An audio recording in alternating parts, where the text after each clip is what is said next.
예레미야서는 이제 우리가 1장부터 우리가 52장까지 되어 있죠. 예레미야서는 우리가 언제 시대 때입니까? 요시야 왕 때, 요시야 왕의 아들들, 그러니까 여호야긴, 여호아스, 여호야긴, 시드기야로 이어지는 그러니까 BC 약 한 600년경부터 500 유일하게네요. 성경에서 유일하게 결혼하지 말라는 명령을 받은 사람이래요. 그렇죠. 유일하구나. 예. 그렇게도 볼 수도 있죠. 우리가 또 사도 바울은 솔로였다, 아니면 결혼했다, 여러 가지 설이 있는데 성경에서 표현되어 있는 결론이 우리가 명령을 받은 사람, 선택이 아니라 선택하는 사람도 있고, 또 반대로 이제 앞에 말했지만 또 우리 북이스라엘의 호세아 선지자는 오히려 이제 그런 창녀와 결혼을 해라, 이런 명령을 받은 사람도 있고, 예레미야는 1장에서 이제 답이 어느 정도 나온다. 그래서 1장에 2절의 말씀이 임하였고, 또 5절에 보니까 하나님께서 모태에 너를 지었다, 예정, 그죠? 그리고 10절 11절에 보니까 이 땅을, 그러니까 남유다, 하나님을 버리고 하나님의 말씀을 떠나고 우상 숭배로 만연하고 또 뻔뻔함이 극에 달한 이 남유다도 하나님께서 심판하실 것이다. 끓는 가마를 재앙이 쏟아진다, 북에서. 그러니까 예정과 예언과, 그리고 또 하지만 하나님께서 이 진리의 말씀을 쫓는 자들, 또 특별히 우리 예레미야 1장 19절 보니까 그들이 너를 대적하여 싸울 것이나 너는 너를 이기지 못하리니 이는 내가 너와 함께 있어 너를 구해낼 것임이라 주가 말하노라. 제가 여러 이 예레미야에서 중요 구절이 있는데 제가 좀 중요하게 여기는 구절이 이 구절이에요. 그러니까 이 비진리, 그러니까 불의의 세력들이 항상 이 의의 세력, 진리와 싸우는 구도로 이 땅이 짜여져 있습니다. 근데 우리가 이 속에서 이 그리스도인들은 결국에는 하나님의 말씀을 통해서 의를 붙드는 그런 자녀들이 되어야 된다. 우리가 매일매일의 선택이 있고, 또 인생에 있어서도 여러 이제 중차대한 선택, 사소한 선택들도 있지만, 그런 선택을 해 나갈 때 이게 정말 의의 선택인가, 이게 생명의 선택인가, 사망의 선택인가를 분별해내서 살아야 된다라고 좀 보고 있어요. 그래서 1장이 좀 중요하더라. 그래서 우리 5절에 예정하셨다. 그래서 우리가 에베소서에 나오지만 하나님께서 우리 한 사람 한 사람도 우리가 알지 못하고 우리가 또 다 깨닫지 못하지만, 우리 모태적의 부모님이 나를 낳기 전에 하나님께서 나를 이미 지으시고 정해두셨다라고 하는 믿음이 있어야 돼요. 그래서 내가 지금 모양은 그렇게 마음에 안 들 수도 있지만 하나님께서 나를 옛날부터 나를 이렇게 예비 준비하셨구나. 그럼 이제 그때부터 이제 기대감이 생기는 거지. 그러니까 세상을 창조하신 정말 만왕의 왕, 만주의 주, 또 세상을 창조하신 창조주 하나님이 나를 준비하셨으면 보통 일이 아니네. 엄청난 일이네, 이거는. 우리가 그렇게 우리의 믿음도 좀 우리 접목해 볼 수가 있다. 그래서 예레미야 1장 이제 끝내고 2장부터 가면 이스라엘의 행악에 대해서, 잘못, 우상 숭배에 대해서 쭉 나옵니다. 그래서 이런 걸 특별히 또 우상 숭배를 산마다, 푸른 산마다 나무 아래에서 이런 들암나기가 킁킁거리면서 정욕의 바람, 이런 것부터 시작해서 비유적으로 이제 막 전해요. 이 패망이 앞둔 남유다의 예루살렘 성전 앞에서 특별히 누구를 대상으로 이렇게 많이 전하냐면, 성전 앞에서 전하니까 아무래도 제사장들이 있겠죠. 그 정치 지도자들이 있겠죠. 또 종교인들이 있겠죠. 이런 자들을 향해서 아주 그냥 쓴소리로, 다이렉트로 이런 이제 너희들의 간음과 너희들의 이런 우상숭배와 너희들의 이런 하나님의 말씀을 떠난 타락에 대해서 이제 2장, 3장, 4장, 5장, 6장, 7장 이렇게 쭉 전합니다. 그러니까 당연히 이 사람들은 엄청 싫어하죠. 결국에는 11장에 가면 예레미야를 죽이겠다, 살해 협박이 이렇게 나오죠. 하지만 예레미야는 거기에 굴하지 않고 하나님의 말씀을, 심판에 대한 말씀을 아주 그냥 꼿꼿이 전합니다. 꼿꼿이 전합니다. 그러면서 예레미야가 참 자기 민족들을 엄청 사랑했던 것 같아요. 그러니까 그 민족들의 죄악을 위해서 기도하고 또 그들을 위해서 살려달라고도 기도를 해요. 하지만 하나님께서는 7장과 14장에 보면 그들을 위해서 기도하지 마라. 7장에 보면. 그리고 또 14장을 가면 그들에게 복을 빌어주지도 마라. 뭐 이런 내용들이 나와요. 그러니까 우리도 뭐 중보기도 하고 우리도 뭐 남을 위해서 기도하다 보면 때로는 믿고 못난 사람들도 생각하다 보면 우리가 또 하나님 선한 마음으로 또 기도해 주잖아요. 하나님 좀 깨닫게 해주시고 해달라고. 하나님 얼마나 하나님께서 속이 상하셨으면 아예 기도하지도 마라 그놈들을 위해서는 이렇게 말할 정도로 하나님의 마음이 이스라엘을 많이 떠나셨다라고도 우리가 볼 수가 있습니다. 자, 그렇고 특별히 이제 14장부터 보면은 하나님께서 많이 염증이 나셨는데 이제 거짓 선지자들이 많이 등장해요. 거짓 지도자들. 거짓말로 사람들을 속이고 예언하고 또 그들이 마음속에 지어낸 말들로 사람들의 길을 곡해시켜 버리는 그렇게 되게 많았다. 그러니까 어느 시대건 보면은 이 사람들의 마음을 움직이는 걸 보면 지도자들이 사람들의 마음을 움직입니다.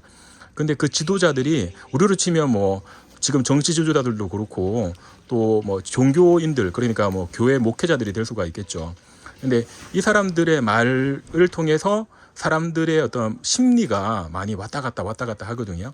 근데 이제 이들이 거짓말을 만약에 한다면 어떻게 돼 버리냐면 집단적으로 사람들이 죄에 대해서 무뎌지고 오히려 죄를 이렇게 뭐 포용해주고 감싸주는 그런 이상한 일이 벌어질 수가 있어요. 그래서 그런 자들을 하나님께서 상당히 이제 벌하시고 또 그들을 하나님께서 심판하실 것이다. 라고 하는, 그러니까 항상 나라가 망할 때 보면은 이게 뭐 어떤 경제력으로나 뭐 군사력으로나 이런 문제보다는 지도자들의 타락, 지도자들의 거짓, 지도자들의 또 죄악 이런 게 이제 만연해지고 또 이런 거를 이제 허용하고 이런 걸 박수 쳐주는 그런 이제 사회 불의가 가득하게 되면 하나님의 심판의 원리는 분명히 그런 사회 분위기와 거짓이 팽배하고 불의가 팽배해지는 땅에 하나님의 심판이 임하더라. 그거는 그냥 사이클이에요. 사이클. 이 세상이 복을 받는 사이클이 있고 이 세상이 화를 당하고 멸망당하는 사이클이 있는데 우리가 뭐 성경에서 보면 그런 사이클들이 여러 번 나와요. 그죠? 과거로 또 돌아가 보면 완전 멸망을 당할 뻔하다가 살아난 개인의 사이클도 있어요. 뭐 룻기 같은 경우에도 나오미의 가정이 그 남편과 그 아들 두 명이 가뭄을 만나서 이렇게 심판의 가뭄인 거죠. 만나서 하나님께 기도해야 되는데 기도하지 않고 피해서 모압 땅으로 갔다가 거기서 또 이방인들을 결혼을 다 시키고 또 오히려 말씀을 다 떠나버린 거죠. 그냥 그 결과로 뭘 되냐면 결국 시아버지 죽고 또 아들 첫째 아들 죽고 둘째 아들 다 죽어버리는 거죠. 다행히 그런 와중에 이제 회개하고 나오미가 하나님을 찾고 그 하나님을 또 따라서 룻이 따라와서 하나님의 은혜 가운데서 새롭게 소생하는 그런 결과도 있었거든요. 근데 이제 지금 이스라엘은 이제 북이스라엘임에 멸망을 당했고 이제 바벨론한테 남유다도 멸망이 코앞에 이르는 시점에 그 수술 진단 결과는 뭐였냐면 종말이었어요. 종말. 그 와중에 하나님께서 마지막 보낸 선지자가 누구냐면 예레미야죠. 예레미야. 그 예레미야는 그들의 회개를 누구한테 가장 직설적으로 말을 하느냐. 종교 지도자들한테 이야기를 하는 내용들이 쭉 나옵니다.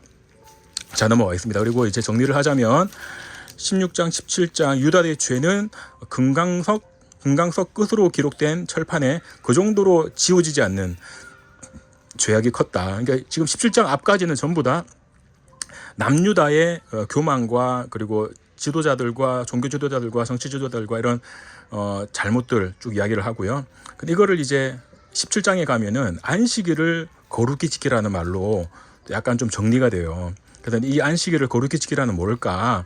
우리가 현대 기독교로 해석을 하면 뭐 교회에 빠지지 말고 잘 나가라 주일날.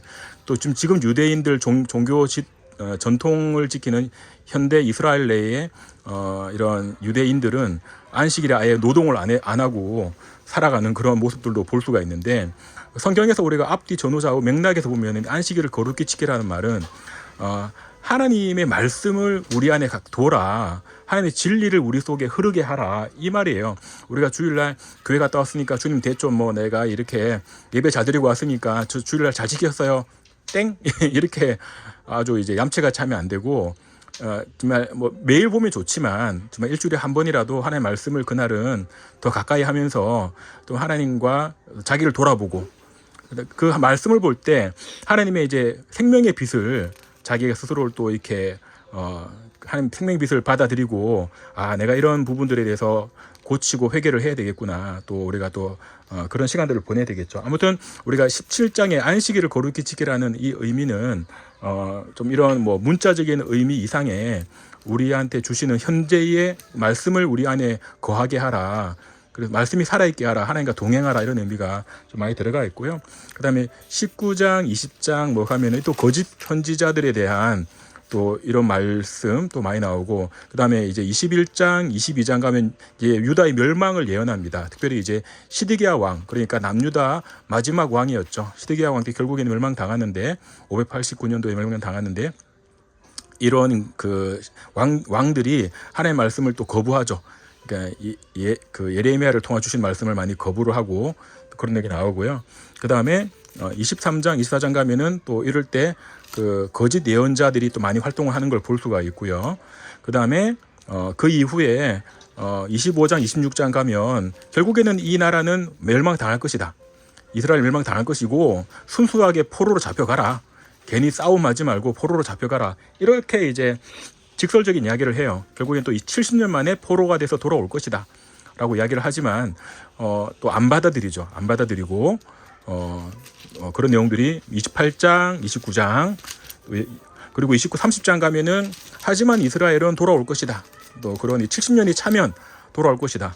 예레미야는 참 이 남유다 멸망기 때 정말 그 멸망의 코앞과 그리고 멸망의 1차, 2차, 3차의 바벨론의 침공의 전투를 다 겪고 그리고 마지막 이제 시드기야 왕 때 멸망을 맞이하는 모든 스토리를 몸으로 이제 받아들인 거였습니다. 그러니까 그 예레미야는 저도 보면 그 미리 말씀을 받고 그 말씀을 진리의 말씀을 또 경고의 말씀 또 이스라엘의 뭐 패망을 앞둔 이스라엘이 마지막 살 수도 있는 그런 동화줄 같은 말씀을 결국에는 전파를 하지만 이스라엘 백성들이 이미 죄악의 불의의 마음이 다 넘어간 상태가 돼가지고 그 구원의 말씀을 받아들이지 않는 그런 현실이었다 라고 좀 볼 수가 있습니다. 31장 가면 이제 하지만 나중에 하나님께서 이렇게 회복시킬 것이다 그런 내용들이 있습니다.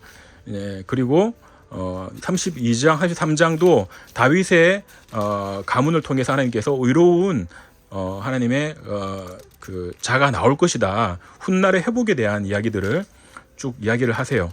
그리고 이제 34장은 시드기야 왕에 대한 거고요. 35장은 좀 특이하게 레갑 자손에 대한 교훈이 나와요. 그러니까 레갑 자손은 누구냐면 우리를 치면 이제 베두인족, 이게 좀 약간 이 속세를 좀 떠나 계신 분들이 레갑 자손의 후예라고 하는데 이분들은 뭘 지켰느냐? 선조들이 술 마시지 말라고 하는 거를 수백 년 동안 지키면서 포도주를 먹지 말라 35장 14절에 보니까 그런 걸 간직했다. 이게 뭘 말해주느냐? 야, 너희들 이스라엘 백성들아, 너희들에게 말씀을 주고 율법을 주고 가르쳤지만 너희들은 매번 어겼네.